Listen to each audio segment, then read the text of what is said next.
Devil May Cry is back. Again. It's been almost 2 years since the latest adventure with Dante and co.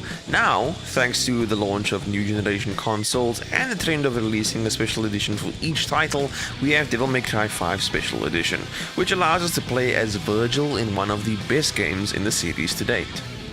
The story picks up 5 years after the events of Devil May Cry 4. Nito has his own Devil May Cry business going, but is operating out of a van with his driver, artisan and mechanic Nico. A strange shambling demon comes calling one evening and rips off Nito's Devilbringer arm.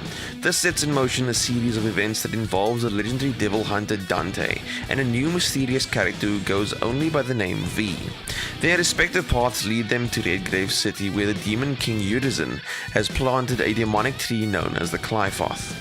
It's up to the devil hunters and V to put an end to Urizen and his evil intentions. The game's narrative is great and quite over the top, which is pretty much the order of the day. It starts off with a fairly dire situation, then hops back and forth in time over the course of a few months. It's made up of 20 missions, with each character getting a big chunk of playtime. The main characters were utilized quite well, and the addition of the crap-talking Nico is actually quite entertaining. It's also paced nicely, for the most part. It tends to slow down somewhere around the middle and ramps right back up again for the game's climax, which, by the way, is fantastic. It's well written too, making you as the player as unsure of V as Nito is. Urizen's story is equally interesting and has a few twists that will make fans of the series gasp with excitement. If I had one gripe though, it's that Lady and Trish take a big backseat this time. They're there to drive the story along, but that's it. They don't do much else. They're two awesome characters in the series and they just feel underutilized here. Gameplay is fast-paced and, as always, style counts. Killing demons is all well and good, but racking up varying combos is important to getting a good style rank at the end of a mission. This isn't all for show, however.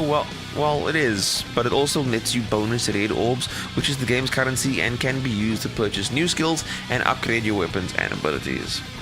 When it comes to combat, Nito makes use of the Red Queen and the Blue Rose, which are his sword and gun respectively. Also, since losing his Devilbringer arm, he makes use of Devil Breakers. These are mechanical arms, each with different attacks to be used in combat, with each one having advantages in certain situations. You're able to choose a loadout of breakers before a mission, but unfortunately you aren't able to switch between them on the fly.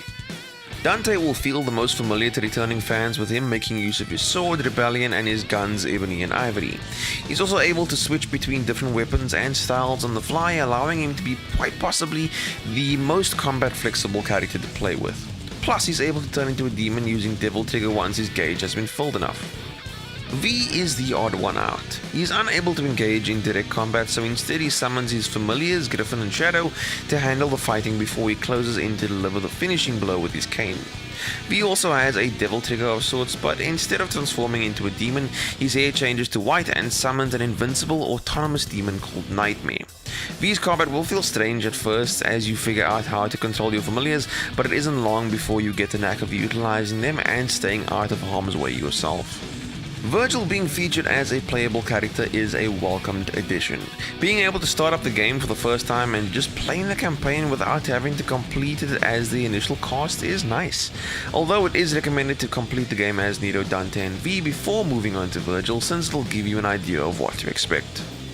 It's actually pretty interesting to see how Vergil compares to everyone else. Honestly, it took a bit of time to get used to his playstyle, but it wasn't long before I was tearing up demons left, right and center. He also makes use of 3 devil arms, and these can be used from the very beginning. Vergil is armed with his trademark katana Yamato, his gauntlets and greaves Beowulf, and then the Mirage Blade, a Spectre-esque version of his father's sword, the Force Edge. Switching between these on the fly is a breeze and can actually make for some seriously stylish combos. A lot of the more advanced maneuvers need to be unlocked and can be purchased using the game's currency, which is red orbs. The Devil May Cry series has always offered quite a fair challenge, and 5 is no different. It's quite possible to get overwhelmed by enemies if you don't stay on the move, but most of the challenge comes in the form of boss battles, however. Devil May Cry 5 sports a decent library of bosses over its 20 missions, with each one offering a different challenge. If you fancy even more of a challenge, additional harder difficulties become available as you complete the game in the difficulty setting below it. Classic modes such as Son of Sparta, Dante Must Die, and Heaven and Hell make a return in this installment.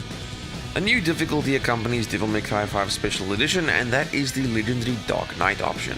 This option ups the ante by not only making you easier to take down, but it also puts you against a horde of enemies in an attempt to overwhelm you. It honestly feels impossible at first, but it can be done and will be quite a challenge for anyone who decides to take it on. Running on the PS5, Devil May Cry 5 Special Edition looks fantastic. Back on the PS4, it already looked great, but it's amazing to me that it still manages to go even further. It also runs incredibly well at a solid 60 FPS when in performance mode. You can also make use of the ray tracing, which will make everything much prettier, but the frame rate will take a bit of a dip. Either way though, you're in for a treat because even without ray tracing turned on, it looks absolutely gorgeous. Also, the load times are crazy. Missions will be ready to play almost immediately, leaving very little room for waiting once you start playing. With the addition of Vergil in the game, we've also been treated to a new song called BlurryKnight, which just so happens to be his signature track in-game. It's really great and really fits the theme of the game thanks to Casey Edwards' other track on the soundtrack. I actually never got tired of hearing it despite it playing during each combat encounter. In fact, I actually couldn't wait for it to kick in each time. As a longtime fan, Devil May Cry 5 was one of my favorite games of 2019, and I can safely say that the Special Edition is definitely one of my favorites for 2020. I'm so glad that we got to play as Vergil, however the lack of an actual fleshed out campaign complete with narrative is a little disappointing.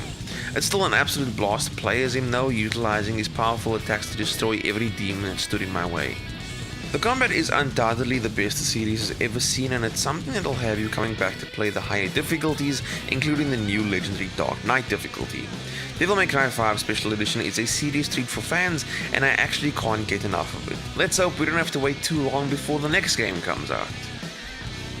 If you enjoyed this review, please hit that like button, and if you are new to the channel, please hit that subscribe button. And if you got your hands on Devil May Cry 5 Special Edition, please let me know what you thought of the game in the comment section down below. I'd love to know your thoughts and opinions. Thank you so much for watching. I'll see you next time.